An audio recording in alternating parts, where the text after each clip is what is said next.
Hello friends, welcome to my YouTube channel. दोस्तों, आज हम इस वीडियो में बात करने वाले हैं बिहार एसएससी के लिए मॉक टेस्ट नंबर 7। ठीक है, जो कि आपकी आगामी एग्जाम जो बिहार एसएससी इंटर लेवल की है, जिसमें एक्सपेक्टेड है कि इस टाइप की क्वेश्चन आ सकती है। तो बिना देरी किए हुए हम वीडियो को स्टार्ट करते हैं। वीडियो स्टार्ट करने से पहले अगर आप लोग के पास कलम कॉपी नहीं है तो पास में कलम कॉपी रख लीजिए और मेरे साथ साथ आप भी क्वेश्चन को प्रैक्टिस कीजिए। ओके, तो चलिए हम वीडियो को स्टार्ट करते हैं। मेरा फर्स्ट नंबर क्वेश्चन है। क्वेश्चन क्या है? दो अंकों की एक संख्या और उस संख्या के अंकों को परस्पर बदलने पर प्राप्त संख्या का योग 99 है। तो संख्या के दोनों अंक का अंतर 3 है। तो संख्या क्या?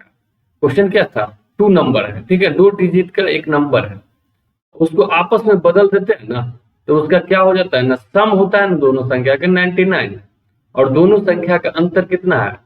3 है। तो संख्या निकालना है। आपके पास 20 सेकेंड का टाइम है, एक बार खुद से सॉल्व कीजिए, फिर मैं बताता हूँ।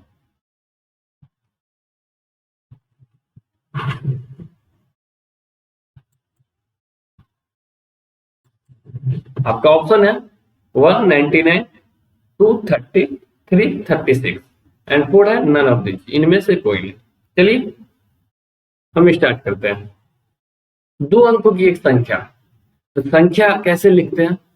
संख्या कैसे लिखते हैं? मान लेते हैं ना इकाई अंक की संख्या, यूनिट प्लेस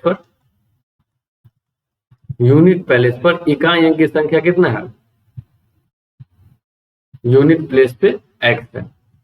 ठीक है, मान लेते हैं इकाई अंक की संख्या कितना है आपका? इकाई अंक पर x हो गया, और दहाई अंक 10th प्लेस पे 10th दहाई अंक की संख्या क्या हो गया? y। तो संख्या क्या कैसे लिख लेंगे? तो संख्या क्या होता है? संख्या क्या होता है आपका? 10y plus x। y क्यों लिए? दहाई अंक का संख्या y है और इकाई अंक का x, ये संख्या होता है ना, संख्या लिखने आता है। अब क्या बोल रखा है ना, इस संख्या को आपस में पलट देते हैं, आपस में पलट देते हैं। इसका मतलब इकाई अंक वाला y हो जाती है और दहाई अंक वाली x हो जाती है। तब क्या हो जाता है? ये दोनों का योग ना 99 है। देखिए, इसको हम पलटने पर, इसको हम पलट देंगे, पलटने पर क्या हो जाएगी संख्या? 10x प्लस y हो जाएगी ना।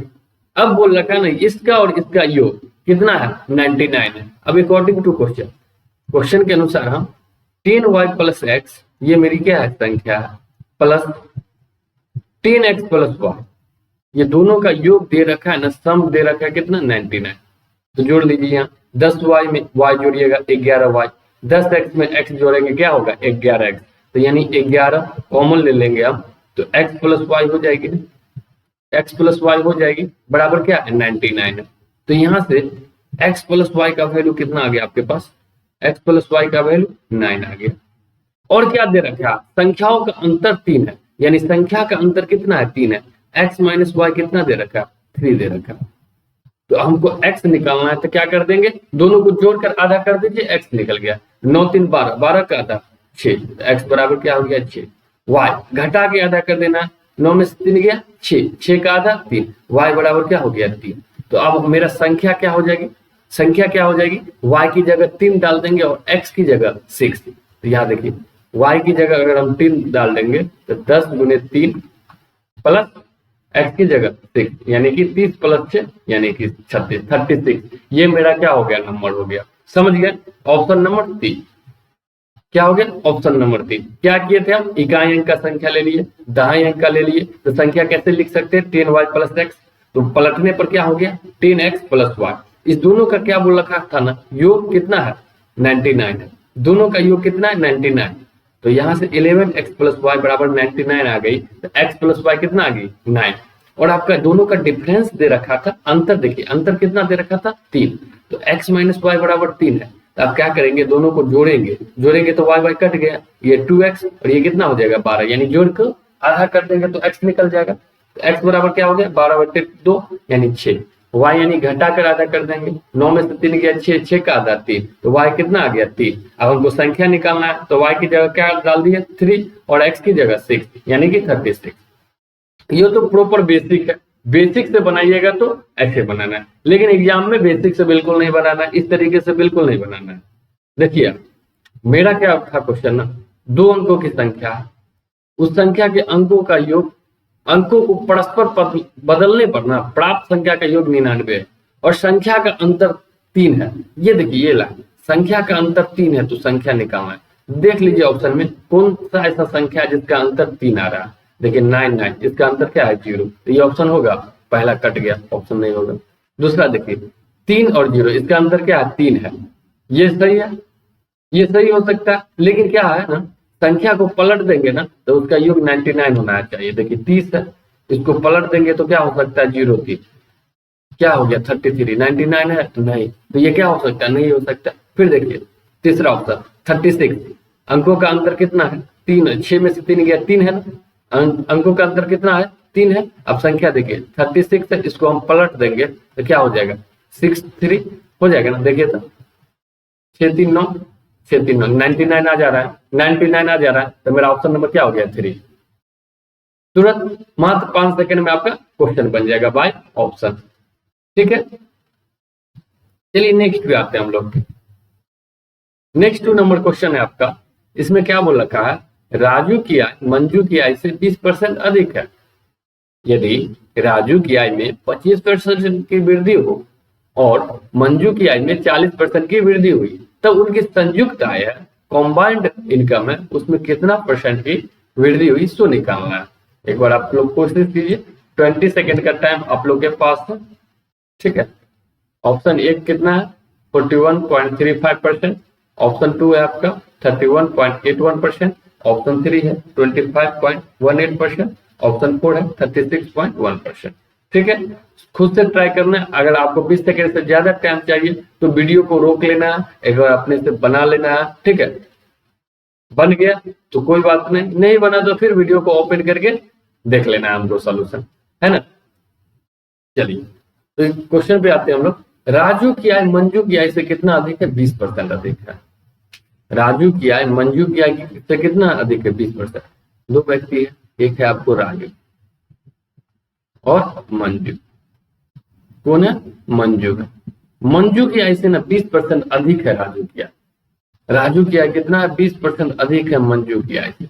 अगर हम मंजू की आय 100 मान लेंगे तो राजू की आय कितना हो जाएगा 120 हो जाएगा कि नहीं हो जाएगा। इसमें किसी को कहीं से कोई शक नहीं ना।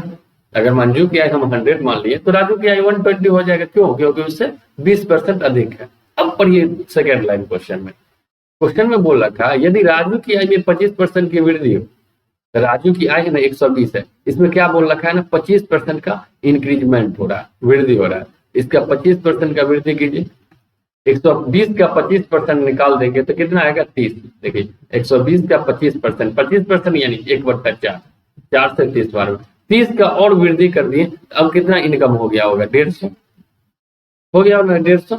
अब क्या है मंजू की आय में 40% की वृद्धि, मंजू की आय है इसमें कितना की वृद्धि कर रहे हैं 40% की, यानी 100 में 40% की वृद्धि कर दीजिएगा यानी कि 40 और बढ़ जाएगा। अब कितना हो जाएगा आय मंजू की 140। तो इस संयुक्त है ना उसका कॉम्बाइंड इनकम में ना कितना परसेंट वृद्धि हुई सो निकालना। पहले दोनों का मिलाकर कितना था 120 प्लस 100, यानी दोनों मिलाकर पहले कितना था 220 था, 220 था। अब कितना हो गया 150 प्लस 140 यानी कि 290, 290 हो गया ना। कितनी की वृद्धि हुई है 70 की वृद्धि हुई है। कितना पे, कितना से 220 पे, ये हो गया। इसको परसेंटेज में बदलने के लिए 100 से क्या करते हैं मल्टीप्लाई कर देते हैं। 10 से 10, 2 से 50 जामे, 2 से 11 जामे, तो मेरा फाइनली क्या आ गया ऊपर 350 और नीचे क्या आ गया 11। चलिए आप भाग लगा दीजिए, कितना बार में कटेगा 3 बार में, 33 2 3 11 3 33 हो गया। यार कितना बचा 2 यानी 36.1 36 पॉइंट क्या आ गया 1%। तो मेरा 36.1% कौन है ऑप्शन नंबर 4, तो यही आंसर हो जाएगी। क्लियर, जैसे बोल रखा है क्वेश्चन उसी तरीके से हम लोग को सॉल्व करना है। नेक्स्ट आते हैं हम लोग 3 नंबर क्वेश्चन पे। इसमें क्या बोल रखा था, यदि m संख्याओं का औसत n स्क्वायर है, इसी तरह n संख्याओं का औसत m स्क्वायर है, तब m प्लस n संख्याओं का औसत कितना होगा। ठीक है, एवरेज का क्वेश्चन है आपका। जो भी क्वेश्चन हम इसमें लिए है ना, बहुत ही रेलिवेंट क्वेश्चन है, इसलिए अच्छे से सॉल्यूशन देखना है, बढ़िया से बनाना है। और पूरा मॉक टेस्ट 1 से लेकर 7 तक अभी पूरा डिस्कस कर लेना है अच्छा से, सारा मॉक टेस्ट को आपको देखना है। चलिए, आपका टाइम होता है यहाँ पे समाप्त। चलिए, क्या बोल रखा था, m संख्याओं का औसत n स्क्वायर। तो ये बताइए औसत बराबर क्या होता है, एवरेज बराबर क्या होता है, सम बट्टे टोटल। एवरेज हमको निकालना है तो क्या होता है, सम बट्टे टोटल। संख्याओं का कुल योग बट्टे क्या होता है, कुल संख्या। अगर हमको योग निकालना है, सम निकालना है, सम निकालना है तो कितना हो जाएगा, एवरेज इंटू टोटल। तो ये बताइए हमको, m संख्याओं का औसत n स्क्वायर है, तो m संख्याओं का औसत n स्क्वायर है, कुल योग कितना होगा, mn स्क्वायर। m गुने n स्क्वायर हो जाएगा ना, mn स्क्वायर। फिर m संख्या का, फिर n संख्याओं का औसत क्या है, m स्क्वायर। तो इसका कुल योग कितना हो जाएगा, m संख्या का कुल योग कितना हो जाएगा, n m स्क्वायर। योग हो गया, सम हो गया। ये हमको क्या निकालना है, m प्लस n संख्याओं का average. Average of m plus n कितना हो जाएगा, m प्लस n संख्याओं का औसत, यानी दोनों का योग कितना है, m संख्याओं का योग कितना है, mn स्क्वायर। n संख्या का योग कितना है, nm स्क्वायर बट्टे टोटल। टोटल कुल कितना संख्या, m प्लस n है ना, बराबर क्या होगा, बट्टे में m प्लस n हो जाएगा। ये चीज होगा कि नहीं होगा। यहां से हम देखिए m n दोनों में mn कॉमन ले सकते हैं, mn कॉमन ले लेंगे तो यहाँ क्या हो जाएगा, n, और इसमें क्या बच जाएगा, m, बट्टे में क्या आ गया, m प्लस n। ये देखिए, ये तो ये कट जाएगी है ना, तो मेरा फाइनली लास्ट में क्या बच जाएगा, m है। यही मेरा क्या हो जाएगा, आंसर। तो ऑप्शन नंबर 2, ऑप्शन नंबर 2 क्या हो गया, आंसर हो गई। क्लियर, समझ गए ना। हमेशा ये फॉर्मूला याद रखना, एवरेज बराबर सम बाय टोटल, इसी पे क्वेश्चन बन जानी है। चलिए नेक्स्ट हम लोग आते हैं 4 number question. 4 number question polynomial का है। ठीक है, इसमें क्या बोल रखा था ना, x square minus x minus 2 plus 2k का एक शून्य ना, एक शून्य क्या है, -4 है, तो k का मान हमको निकालना है। ठीक है, आपके पास 20 सेकंड का टाइम है, एक बार ट्राई कीजिए खुद से। आपका ऑप्शन है, option number 1 3, option number 2 9, option number 3 6 and last option है ऑप्शन नंबर 4 -9। ठीक है,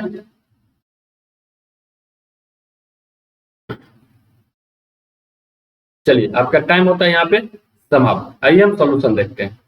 शून्य क्या बोल रखा है, एक्स स्क्वायर।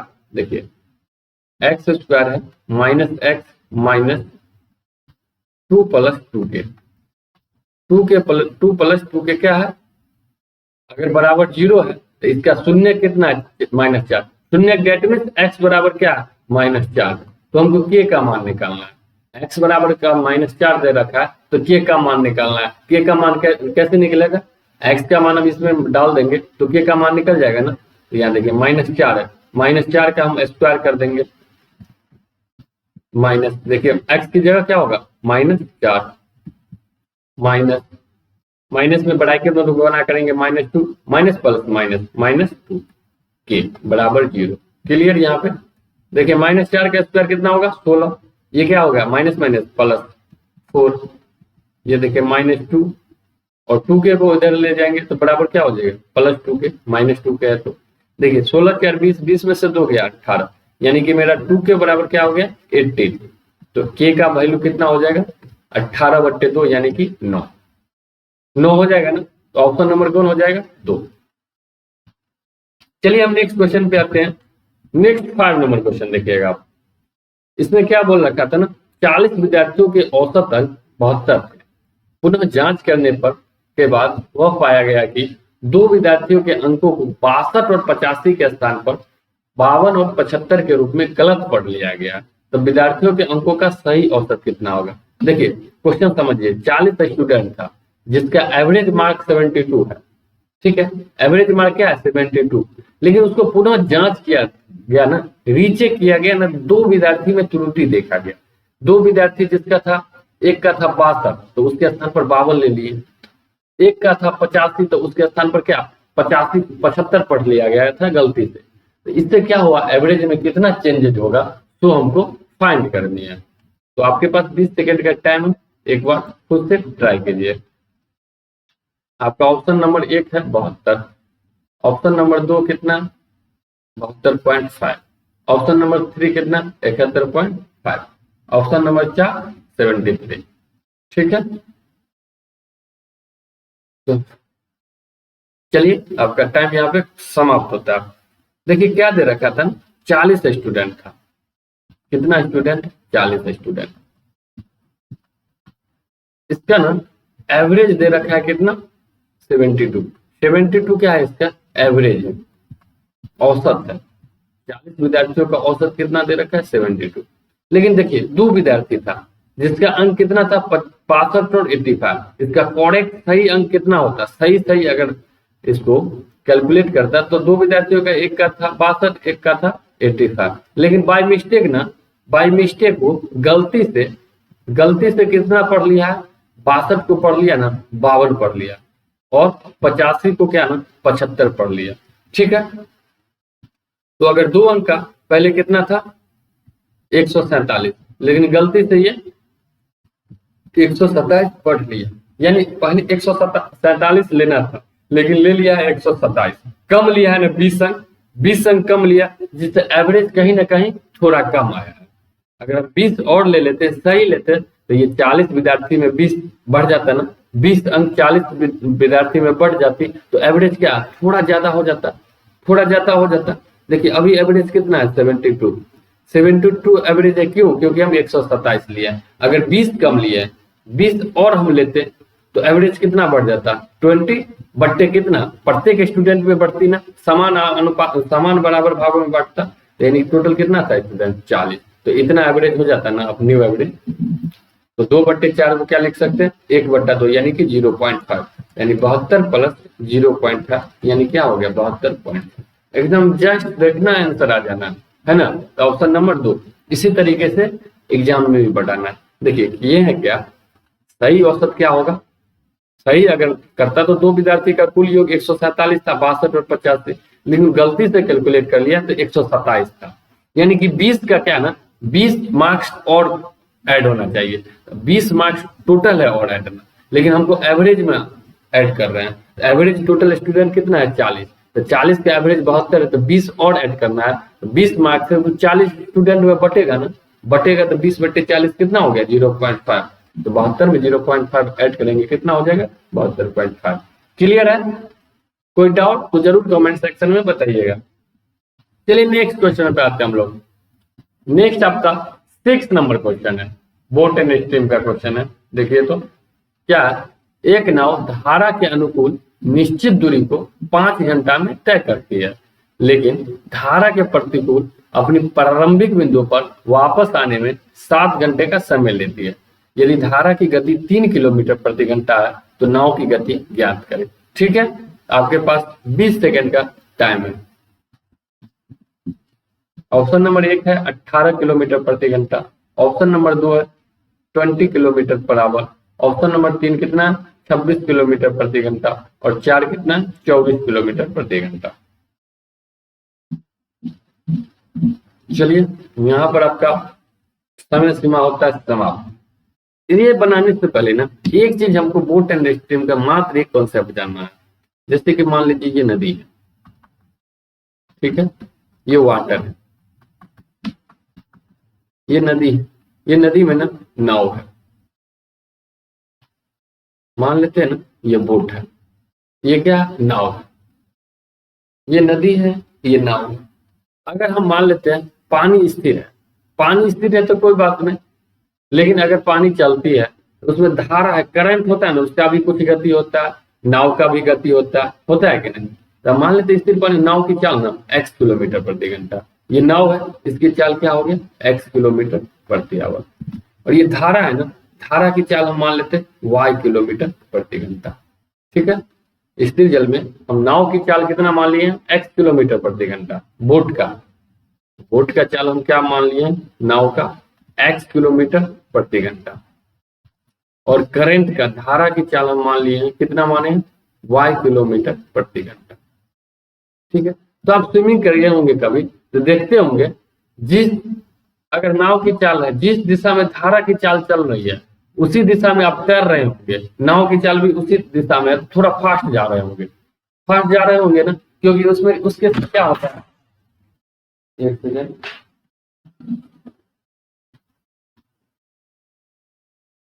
उस केस में क्या होता है, उस केस में होता क्या है कि आपका भी चाल है वो भी ऐड हो जाता है और धारा की चाल भी ऐड हो जाती है, दोनों क्या हो जाता है ना, एक फ्लो में आगे बढ़ती है तो हमको कुछ ज्यादा स्पीड महसूस होती है।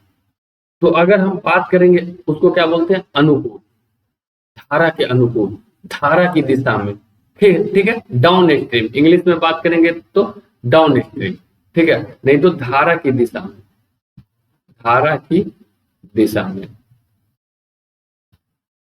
इसी को बोलते हैं धारा की अनुकूल। तो चाल कितना हो जाएगा, x प्लस वाई किलोमीटर प्रति घंटा। ये कब होगा, जिस दिशा में नाव की चाल है उसी दिशा में ना धारा की भी चाल है तब। लेकिन ये बताइए, नाव चल रही है इस दिशा में, अगर धारा चल रही है इस दिशा में, एक दूसरे के विपरीत है, तो क्या करेगी, प्रतिरोध करेगी, रोकेगी ना, तो दोनों का चाल क्या हो जाएगा, घट जाता है ना, धारा के विपरीत दिशा में, धारा की विपरीत दिशा में, ठीक है, इसको बोल देते हैं प्रतिकूल, प्रतिकूल यानी कि x माइनस वाई किलोमीटर प्रति घंटा। ठीक है, इंग्लिश में बात करेंगे तो इसको क्या बोलते हैं, डाउन स्ट्रीम, डाउन स्ट्रीम धारा की दिशा में, और इसको क्या बोलते हैं, अप स्ट्रीम, अप स्ट्रीम धारा की विपरीत दिशा में। ठीक है, समझ गए ना ये कॉन्सेप्ट, ये कॉन्सेप्ट समझ गए तो क्वेश्चन पे आइए। देखिए, एक नाव धारा के अनुकूल निश्चित दूरी को 5 घंटे में तय करता है, लेकिन धारा के प्रतिकूल अपने प्रारंभिक बिंदु वापस आने में 7 घंटा लगाता है। धारा की गति 3 किलोमीटर प्रति घंटा, तो नाव की गति निकालना है।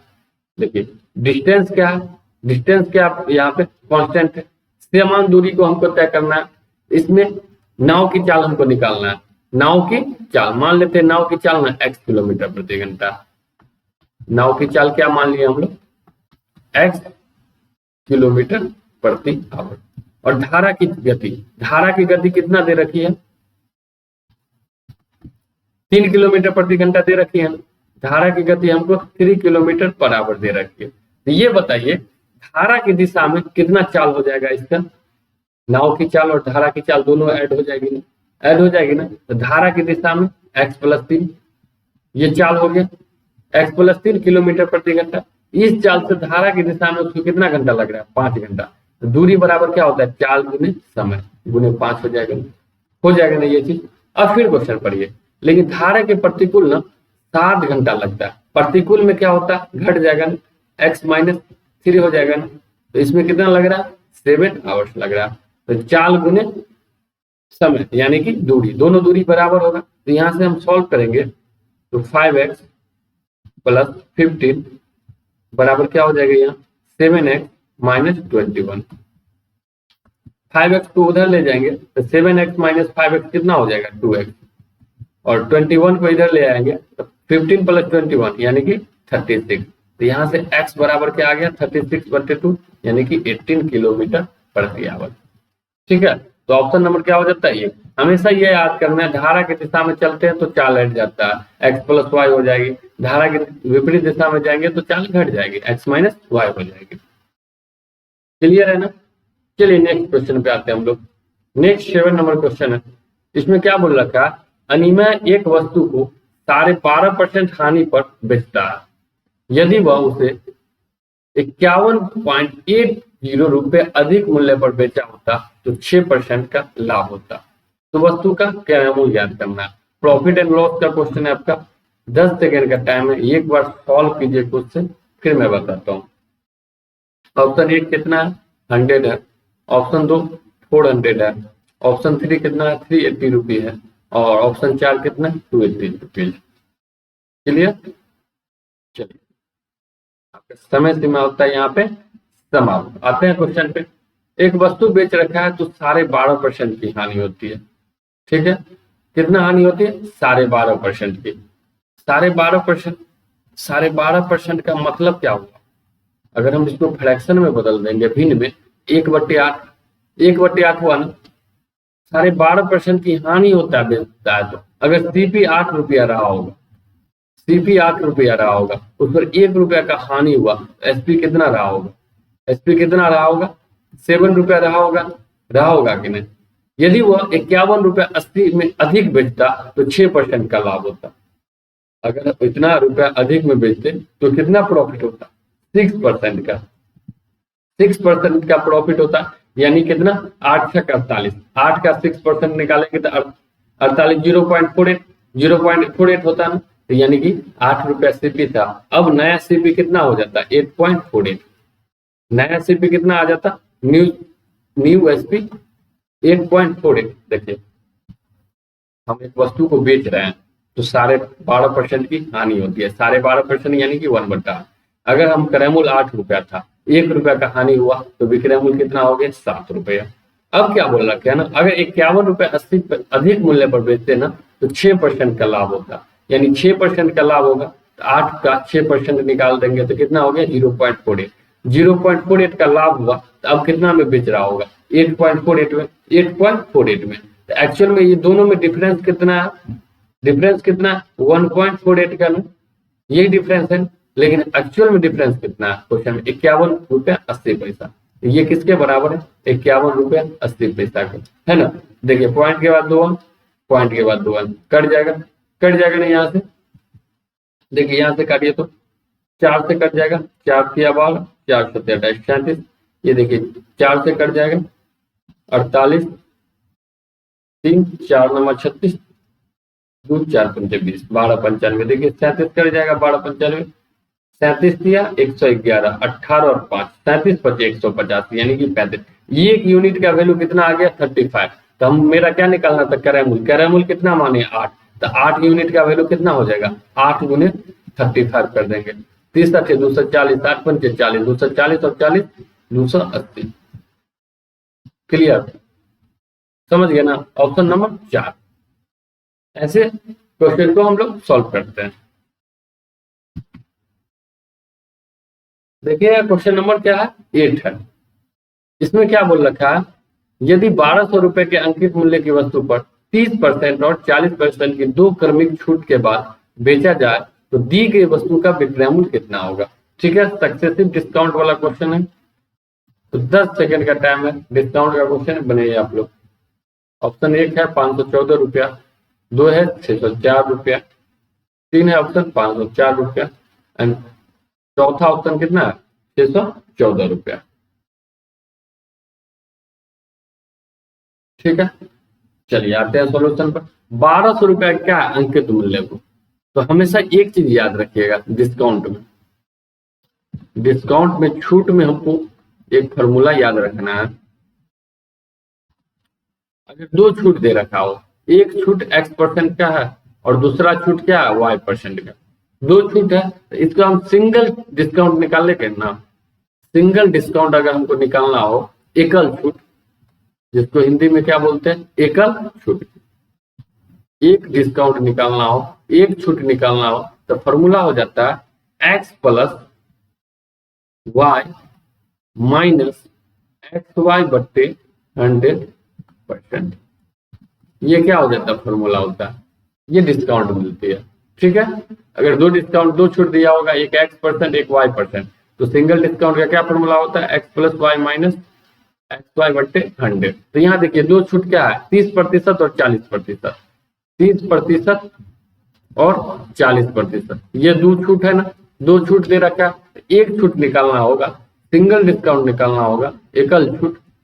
तो ये फॉर्मूला लगा देंगे ना, x + y यानी कि 30 + 40 माइनस xy/100 यानी कि 30 × 40/100। ये फॉर्मूला लग जाएगी ना। तो यहाँ 1 0 से 1 0, 1 0 से 1 0, ये कितना आ गया? 30 40 70 और ये क्या? 12। 70 में से 12 गया 58, यानी कि हम 58% डिस्काउंट दे रहे हैं। मार्केट प्राइस कितना है? अंकित मूल्य 1200 है, उस पर 58% डिस्काउंट देते हैं, तब जाके हम वस्तु को क्या करते हैं? बेचते हैं। 58% डिस्काउंट देंगे, अगर हम अंकित मूल्य पर छूट देते तो क्या निकलता है विक्रय मूल्य, तो 58% का छूट देते हैं, कितना में बेचते होंगे, 42% में ना, अंकित मूल्य के 42% पर बेचते होंगे ना। देखिए टोटल 100% है, जिसमें से 58% छूट दे दी है, डिस्काउंट दे दी है, तो कितना रिमेनिंग बचा 42%, यानी कि मार्केट प्राइस का 42% पर क्या करते होंगे, वस्तु सेल करते होंगे। 00 से 00 यहाँ कट गया, अब क्या हो गया यहाँ पे आपका 42 गुने 12, 42 गुने 12 बच गया, तो कितना हो गया 42 से 10 में मल्टीपल कीजिएगा 420, और 42 गुना 84, 420 में 84 ऐड कर देंगे तो कितना आ जाएगा 504 रुपया। तो ऑप्शन नंबर क्या हो जाएगा 3। क्लियर है। चलिए नेक्स्ट क्वेश्चन आते हैं हम लोग। नेक्स्ट क्वेश्चन आपका 9 नंबर है। इसमें क्या बोल रखा है ना, एक दुकानदार एक पाठ्य पुस्तक पर 100 रुपए के अंकित मूल्य पर 15% की छूट देता है। 100 रुपया अंकित मूल्य, ठीक है ना, उस पर 15% की छूट देता है। अनुरोध करने पर वह सामान की नई कीमत पर 10% की छूट देता है, तो ग्राहक को कुल कितनी छूट दी गई सो निकालना। क्वेश्चन क्या है आपका, एक दुकानदार है, शॉपकीपर है, वो 100 रुपए है ना उसका मार्केट प्राइस, उस पर 15% का डिस्काउंट दिया, फिर ग्राहक क्या किया, रिक्वेस्ट किया, फिर 10% की और डिस्काउंट दे दिया, तो हमको निकालना क्या है, कुल कितनी डिस्काउंट दी गई सो निकालना। तो आपके पास 20 सेकंड का टाइम है, एक बार खुद से सॉल्व कीजिए। आपका ऑप्शन 1 है 23.50, ऑप्शन 2 कितना 75.00, ऑप्शन 3 25.00 और ऑप्शन 4 क्या है 76.50। चलिए आते हैं सॉल्यूशन पे। एक दुकानदार क्या पाठ्य पुस्तक पर 100 रुपए के अंकित मूल्य पर 15% की छूट देती है। अगर मार्केट प्राइस अंकित मूल्य कितना है 100 रुपया, तो डिस्काउंट कितनी दे रही है 15% की, 15% की क्या दे रही है छूट, तो कितना में बेचती होगी 85 रुपीज में, 85 रुपीज में बेचती होगी ना। लेकिन वो रिक्वेस्ट कर रहा है ना, रिक्वेस्ट कर रहा है ना, तो नई कीमत पर 10% की और छूट दी रही। नई कीमत कितना है 85 रुपये, इस पर 10% ना और छूट दे दिया, 10% और छूट दिया, यानी कि 85 का 10% निकालेंगे कितना आ गया 8.5 रुपया, 8.5 रुपये और छूट देगा, तो कितना में बेचेगा वो, कितना में बेचेगा 85 में से 8.85 घटाएंगे कितना आ जाएगा 76.50, 76.50 में बेचेगा ना, तो उसको कुल कितना डिस्काउंट मिला सो निकालना। 100 रुपया है 76.50 में बेच रहा है, तो टोटल डिस्काउंट कुल कितना मिला 100 माइनस 76.50 कर देंगे तो क्या आ जाएगा 23.50 रुपया। इतना का डिस्काउंट मिला कि नहीं मिला, है ना। तो ऑप्शन नंबर क्या हो जाएगा 1। चलिए नेक्स्ट क्वेश्चन आते हैं 10 नंबर। इसमें क्या बोल रखा है ना, यदि आयत की लंबाई में 12.5% की वृद्धि की जाती है और चौड़ाई में 14.2% की कमी की जाती है, तो आयत के क्षेत्रफल में कितनी प्रतिशत की कमी या वृद्धि हो गया। ठीक है 20 सेकेंड का टाइम है, बनाइए एक बार 1 मिनट।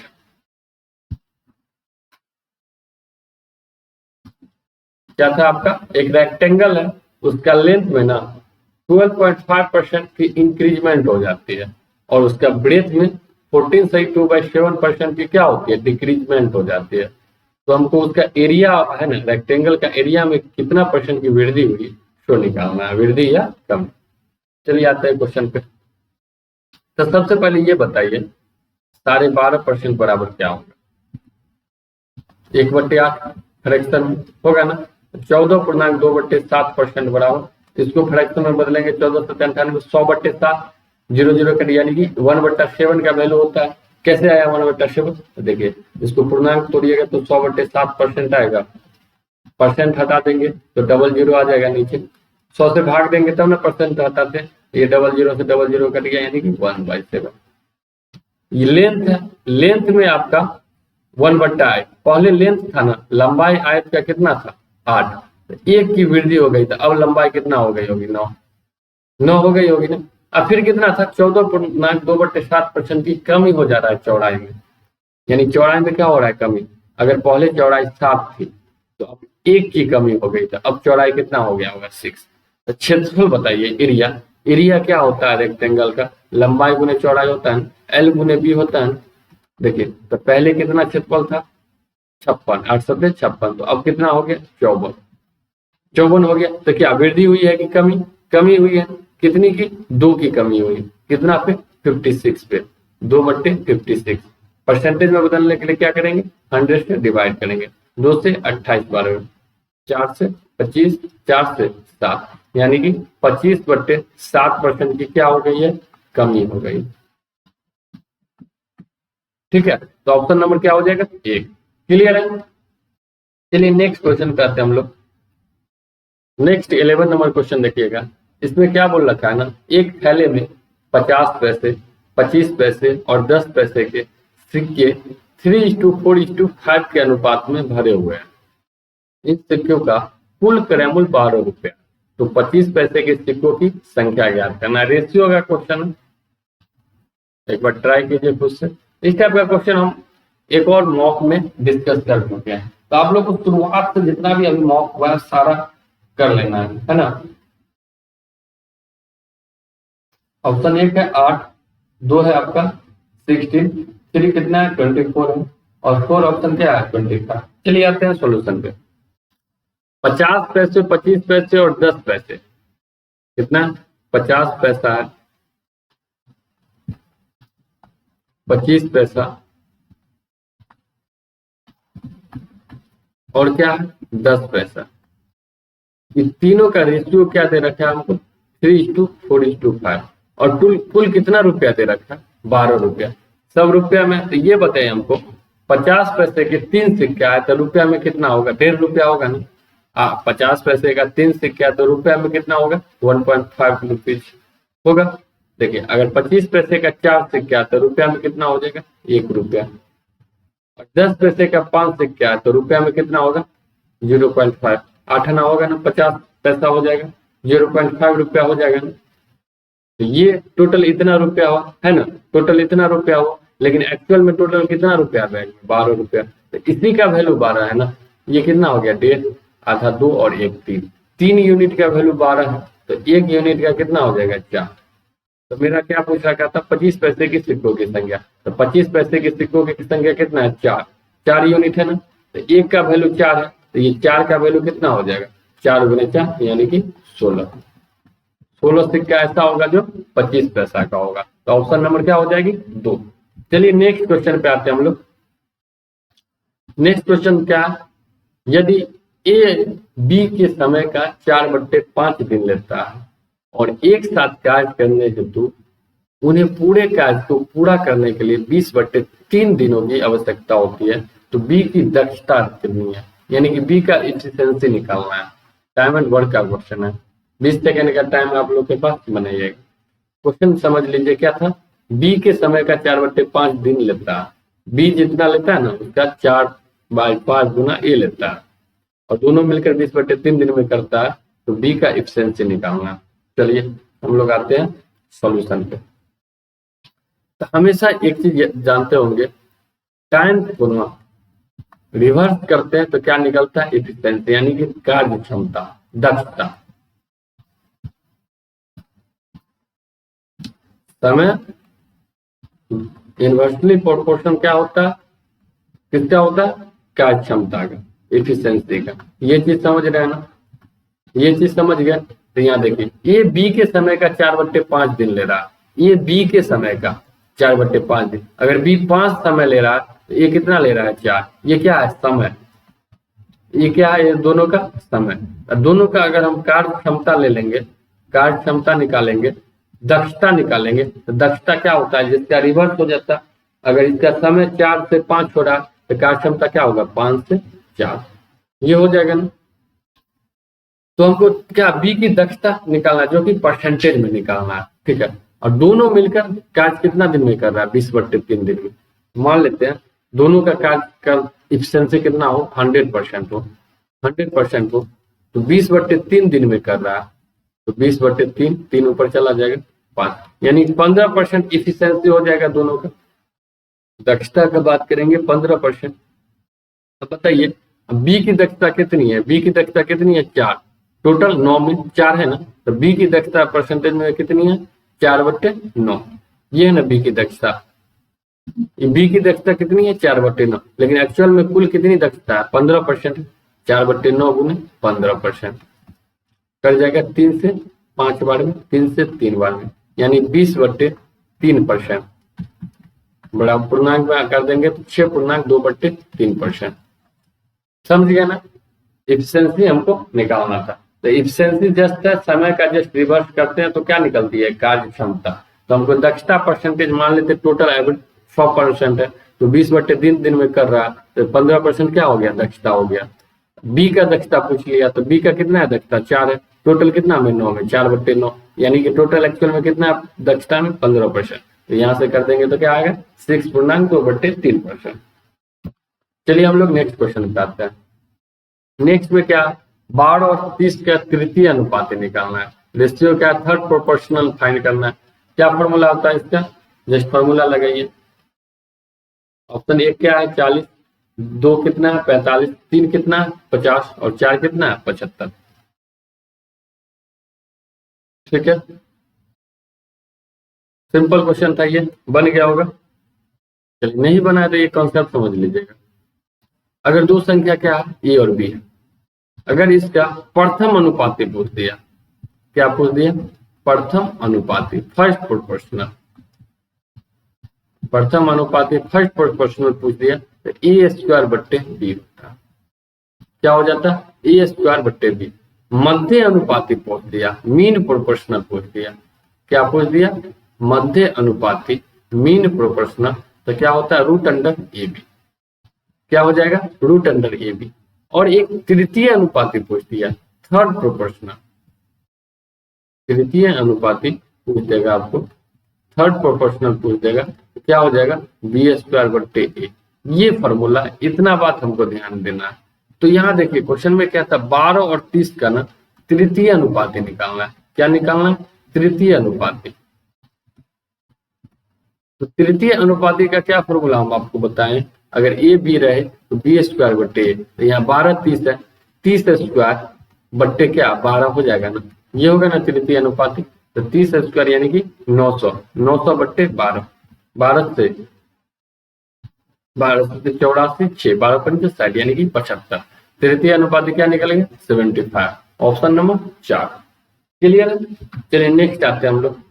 नेक्स्ट 14 नंबर क्वेश्चन देखिएगा। इसमें क्या बोल रखा है पी किसी कार्य का 20% भाग 10 दिनों में पूरा कर सकता है और उतने ही समय में आर संपूर्ण कार्य का केवल 1/8वां भाग पूरा कर सकता है, तो पी और आर दोनों द्वारा संपूर्ण कार्य का 13/40 भाग पूरा करने में कितना समय लगेगा। बनाइए क्वेश्चन। 20 सेकेंड का टाइम। 20% भाग है ना 10 दिन में कर लेता है पी, उतना ही 10 दिन में बी ना पूरा कार्य का 1/8वां भाग करता है। दोनों मिलकर 13/40 भाग कितना दिन में करेगा सो निकालना। ऑप्शन 1 है 8, 2 है 15, 3 है 10 और 4 है 5। चलिए आते हैं हम लोग सॉल्यूशन पे। बी किसी कार्य का 20% भाग 10 दिन में, 20% मतलब 1/5, 1/5 भाग आपको पी कितना दिन में कर रहा है 10 दिन में, तो पी पूरा काम कितना दिन में किया होगा 50 दिन में। 5 में से 1 भाग 10 दिन में, तो पूरा भाग कितना दिन में 50 दिन में किया होगा। क्या होगा ना। अब आर के बारे में क्या रखा है हमको, आर में संपूर्ण कार्य का 1/8वां भाग पूरा कर सकता है, यानी 10 दिन में आर कितना कर रहा है। अगर हम आर की बात करें, आर आपको 1/8 भाग ना 10 दिन में कर रहा है, 1/8 भाग 10 दिन में। आर पूरा काम कितना दिन में करेगा, 8 में से 1 काम 10 दिन में कर रहा है, तो पूरा काम 80 दिन में करेगा ना। पूरा काम आर कितना दिन में करेगा 80 दिन में। देखिए पी आप किसी काम को 50 दिन में कर रहा है, आर किसी काम को कितना दिन में कर रहा है 80 दिन में। तो यहाँ अगर हमको टोटल वर्क निकालना है ना, दोनों का एलसीएम ले लेते हैं। दोनों का एलसीएम कितना हो गया 400। 400 क्या हो गया कुल कार्य हो गया, टोटल वर्क हो गया। तो इसका एफिशिएंसी यानी 400 काम को पी 50 दिन में किया, तो रोज कितना काम किया होगा 400/50, 8 काम। ये देखिए 400 काम को 80 दिन में किया 8, तो रोज कितना किया होगा 80 पंचे 400, 400/80 यानी कि 5 का। ये दोनों का क्या निकल गया दक्षता, कार्य क्षमता निकल गया। अब देखिए हमको लेकिन निकालना क्या है, पी और आर द्वारा दोनों द्वारा संपूर्ण कार्य का 13/40 भाग। संपूर्ण कार्य कितना है 400, इसका 13/40 भाग में कितना समय लगेगा वही निकालना हमको। इसका 13/40 कितना होगा 130, यानी कि 130 काम को करने में दोनों को कितना टाइम लगेगा सो निकालना। देखिए एक काम एक दिन में ये कितना कर रहा है 8 काम, ये एक दिन में 5 काम, तो दोनों मिलकर एक दिन में कितना काम कर रहा है 13 काम। टोटल हमको कितना काम करवाना है 130, तो 130 काम करने में इसको कितना समय लगेगा 130/13 यानी कि 10 दिन, समझे 10 डेज। तो 10 डेज ऑप्शन कौन है, ऑप्शन नंबर 3 है। क्लियर है ना। चलिए नेक्स्ट पे आते हैं हम लोग।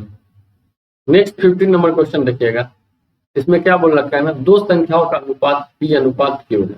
यदि हम अंश में से a घटा देते हैं और हर की संख्या में a जोड़ देते हैं तो रेशियो क्या हो जाता है Q/P। तो n का मान निकालना है, निकालिए। तो दो संख्या जिसका रेशियो दे रखा है P/Q, अंश यानी कि डिनोमिनेटर में क्या कर रहा है a घटा रहा है और डिनोमिनेटर में ये जोड़ रहा है, तो रेशियो Q/P हो जा रहा है, तो हमको n का मान निकालना। चलिए दो अंकों की संख्या का अनुपात क्या है P अनुपात Q, यानी कि P/Q। P क्या अंश है, Q क्या हर। हम अंश में क्या कर रहे हैं n घटा रहे हैं, n घटा दीजिए अंश में P - n होगा। हर में क्या कर रहे हैं n को जोड़ दिए रहे, हर में n को जोड़ दिए, तो क्या हो जाता है ना अनुपात Q अनुपात P, यानी कि अनुपात क्या हो जा रहा है Q/P। ये समझ गए, यही इक्वेशन है। अब क्रॉस मल्टीप्लीकेशन कीजिए, P² माइनस क्या हो गया NP, इधर क्या हो गया Q² प्लस क्या हो गया NQ, बराबर क्या हो जाएगा। यहां से देखिए P² Q को इधर ले जाएंगे माइनस Q², NP को उधर ले जाएंगे तो n कॉमन आ जाएगा ना, अंदर क्या बच जाएगा मेरा P + Q, ये बच जाएगा ना। अब देखिए n बराबर क्या हो जाएगा मेरा P² माइनस Q² बट्टे P + Q। ये क्या है A² - B² का फॉर्मूला होता है ना, A + B into A - B, ये होता है ना ऊपर में, तो ये क्या होगा P + Q, तो ये कट जाएगी, तो मेरा फाइनली क्या बच जाएगी P - Q, यही क्या होगा मेरा आंसर। तो ऑप्शन नंबर 2 क्लियर है ना। चलिए नेक्स्ट आते हैं 16 नंबर। ये इसमें क्या बोल रखा है ना, A का वेतन B के वेतन से 20% कम है और C का वेतन A के वेतन से 56.1/4% अधिक है, तो B का वेतन C के वेतन से कितना प्रतिशत कम है तो निकालना है। निकालिए, आपके पास 20 सेकेंड का क्या है टाइम। ऑप्शन 1 है 18, 2 कितना है 20 है, 3 कितना है 25 है और ऑप्शन नंबर 4 है 30। ठीक है ना। A का सैलरी है B की सैलरी से 20% कम और बोल देगा C का सैलरी ना A की सैलरी से 56 से 1/4% मोर है, तो B का सैलरी C के सैलरी से कितना प्रतिशत कम होगा सो निकालना। ठीक है, A B C है, A B और C। A का वेतन B के वेतन से कितना कम है 20%। अगर B का वेतन 100 है 100 है, उससे 20% कम A का वेतन है, तो A का कितना वेतन होगा 80 होगा ना ये चीज। अब क्या बोल रखा है ना, C का वेतन A के वेतन से 56.1/4% अधिक है।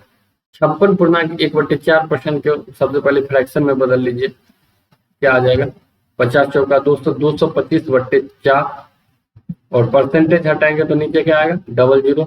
100 से क्या करेंगे डिवाइड करेंगे, देखिए 25 से 9 मरतबे, 25 से 4 मरतबे, यानी 9/16, 9/16 यानी 9/16 क्या है इसका अधिक है। तो 80 का 9/16 निकाल देंगे, 80 का 9/16 कितना हो जाएगा 45, यानी 45 क्या है ज्यादा है ए से, तो ए 80 है, 80 से 45 ज्यादा है, तो सी कितना होगा 125 हो जाएगा ना। सी कितना हो गया 125। अब क्या बोल रखा बी का वेतन सी के वेतन से कितना प्रतिशत कम है। बी का वेतन सी के वेतन से कितना कम है 25। किससे कम है सी से, जिससे कम तुलना होते है उसको हमेशा नीचे लिखते हैं। 100 है ये, 25 कम है किससे 125 से ना, तो 25/125 परसेंटेज में बदलने के लिए 100 से मल्टीप्लाई, 25/25 125, 5 से कितना बार में 20 बार में, यानी कि क्या हो गया 20%। ठीक है, तो ऑप्शन नंबर 2 क्लियर। नेक्स्ट पे आते हैं हम लोग। नेक्स्ट क्वेश्चन देखिएगा, एक व्यक्ति और उसकी पत्नी की वर्तमान आयु का अनुपात 4:3 है।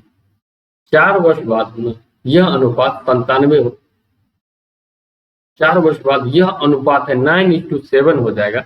यह क्या कुछ एरर है यहाँ पे, ये ना 9:7 हो जाएगा। तो हमको क्या निकालना है, उसकी पत्नी की वर्तमान आयु का योग, ठीक है ना, उस व्यक्ति और उसकी पत्नी की वर्तमान आयु का योग निकालना, प्रेजेंट एज का सम निकालना। चलिए 20 सेकंड का टाइम है, बनाइए एक बार। ऑप्शन 1 है 58 वर्ष, ऑप्शन 2 है 52 वर्ष, ऑप्शन 3 है 62 वर्ष, ऑप्शन 4 है 56 वर्ष। ठीक है, देखिए आपका समय सीमा होता है यहाँ पर समाप्त। क्वेश्चन देखिए, एक व्यक्ति है, उसकी पत्नी की वर्तमान आयु का अनुपात कितना है, 4:3। अगर अनुपातिक मान x ले लेंगे तब उसकी व्यक्ति का कितना है 4x, पत्नी का कितना हो गया 3x। 4 साल बाद 9:7 हो जा रहा है।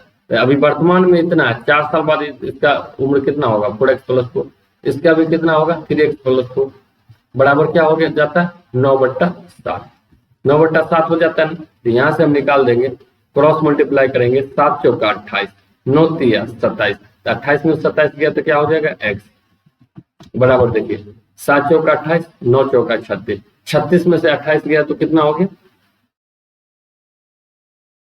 8। तो x का मान हमको यहाँ से क्या आ गया 8। तो दोनों का क्या है प्रेजेंट वर्तमान आयु का योग, इसका वर्तमान आयु कितना है 4x, इसका कितना है 3x। तो वर्तमान आयु का योग दोनों का कितना हो गया 7x, और x का मान क्या है 8। तो 7 × 8 क्या हो जाएगा 56। 56 ये दोनों का क्या हो जाएगा परसेंटेज। तो ऑप्शन नंबर क्या हो जाती है 4। ये तो बेसिक है, ठीक है ना। अगर हम शॉर्ट बात करें तो प्रेजेंट कितना है, एक और तरीका देखते हैं। प्रेजेंट का रेशियो कितना है 4:3, और आफ्टर 4 ईयर उसका रेशियो कितना है 9:7, ठीक है ना। देखिए 4 साल बाद, तो यहाँ देखिए 3 4 7 या 4 5 9, ये अंतर है ना, वेरी कर रहा है ना, दोनों का डिफरेंस अलग अलग है ना डिफरेंस। तो क्या करते हैं ना, नीचे वाला रेशियो के अंतर से ऊपर गुना, ऊपर वाला रेशियो के अंतर से नीचे गुना। तो देखिए नीचे वाला रेशियो का अंतर कितना है 9 और 7, 2 का अंतर, ऊपर वाला का कितना है 1 का अंतर। 1 से नीचे वाला रेशियो में गुना, 2 से ऊपर वाले रेशियो में गुना। तो मेरा प्रेजेंट एज ऊपर वाला का कितना हो जाएगा 8:6 हो जाएगा ना। देखिए 2 से गुना करेंगे तो, और नीचे वाला 1 से करेंगे तो उतना ही रहेगा 9:7। देखिए प्रेजेंट है, ये वर्तमान है। अब देखिए 1 और 1 गैप हो गया ना, दोनों तरफ गैप हो गया, लेकिन कितना है एक्चुअल में 4 साल का, 4 साल याद है 1 = 4। तो हमको प्रेजेंट आयु का योग निकालना है। प्रेजेंट कितना है इसका 8 है, इतना इसका कितना है 6, 14 का वैल्यू निकालना है। 1 का वैल्यू 4 है तो 14 का वैल्यू 14 × 4 यानी कि 56 है। समझ गए ना। ऑप्शन नंबर क्या होगा 4। इस तरीका से भी हम सॉल्व कर सकते हैं। नेक्स्ट देखिएगा 18 नंबर।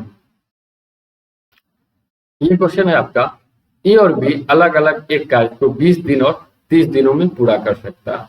उन्होंने मिलकर कुछ दिन कार्य किया, उसके पश्चात बी कार्य छोड़कर चला गया। यदि ए ने अकेले ही शेष कार्य को 5 दिनों में पूरा किया हो तो बी ने कितने दिन कार्य किया, तो निकालना है। ठीक है, 20 सेकंड का टाइम है, एक बार खुद से ट्राई कीजिए आप लोग। ऑप्शन 1 कितना है 4 दिन, 2 कितना है 6 दिन, 3 कितना है 8 दिन, और ऑप्शन 4 है आपका 9 दिन।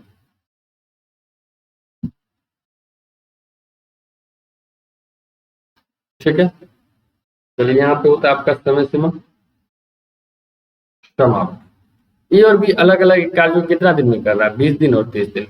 ये देखिए ए अगर 20 दिन में कर रहा है ना, तो बी कितना दिन में कर रहा है 30 दिन में कर रहा है। तो हमको यहाँ पर कुल काम निकालने के लिए ना दोनों का क्या कर लेते हैं एलसीएम ले लेते हैं। 20 का एलसीएम 60, ये निकल गया मेरा टोटल वर्क कुल कार्य। यानी कि 60 काम को 20 दिन में कर रहा है, ये कितना रोज कर रहा होगा 3 काम, 60/20।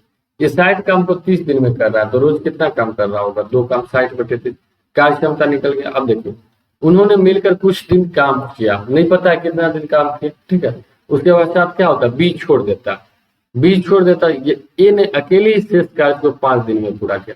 जो शेष कार्य बच जाता है रिमेनिंग, उसको ए ना 5 दिन में पूरा कर जाता है। ए देखिए, ए रोज 3 कार्य किया होगा, तो रिमेनिंग 5 दिन में पूरा किया होगा, तो रिमेनिंग वर्क कितना होगा,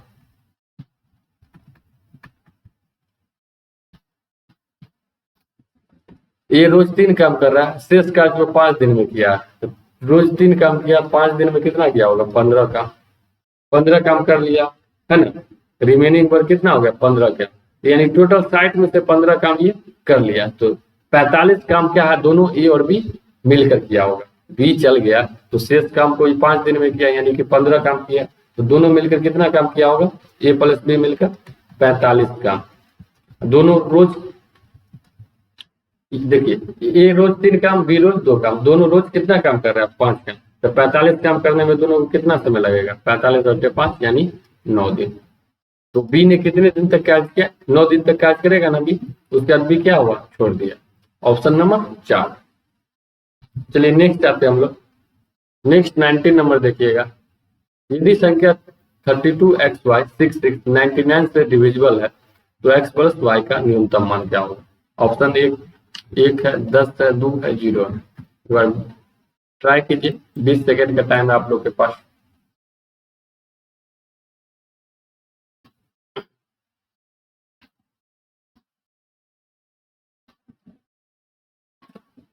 चलिए, आपका समय सीमा होता है यहाँ पे समाप्त। ये क्वेश्चन बनाने के लिए ना हमको ना 2 चीज जानना होगा। एक जानना होगा ना 11 का विभाजकता का नियम और 9 का विभाजकता। 99 में क्या आता है, 11 गुने 9 लिख सकते हैं, 9 का विभाजकता का नियम, 9 का हमको डिविजिबिलिटी रूल जानना है।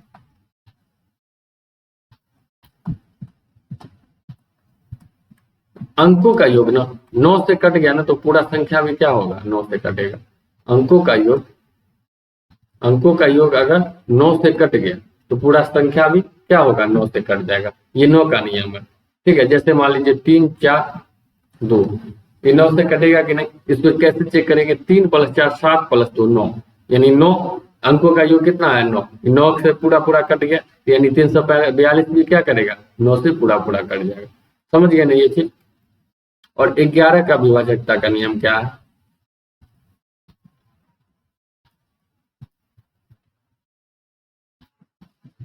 11 का विभाजकता का नियम क्या बोलता है, सम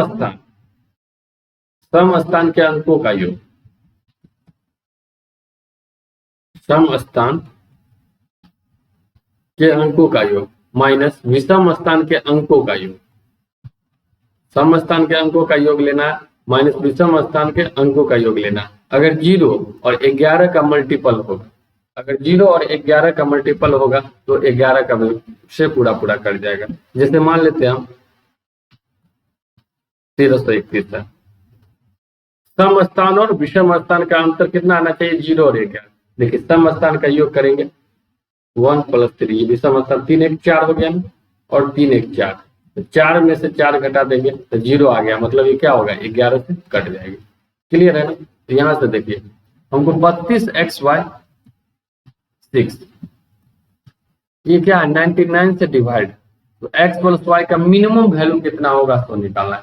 99 से डिवाइड यानी कि 9 से भी कटा होगा, 11 से भी कटा होगा, दोनों चीज आ जाता है। तो 9 का नियम क्या बोला था, अंकों का योग 9 से कटना चाहिए था। अंकों का योग कीजिए तो 3 2 5 5 6 11, 11 से 17, 17 में कितना जोड़ेंगे कि 9 से कट जाएगा, 1 18, यानी कि x + y मैक्सिमम कितना होना चाहिए, मिनिमम 1 होना चाहिए, तब ये 9 से कट जाएगा ना।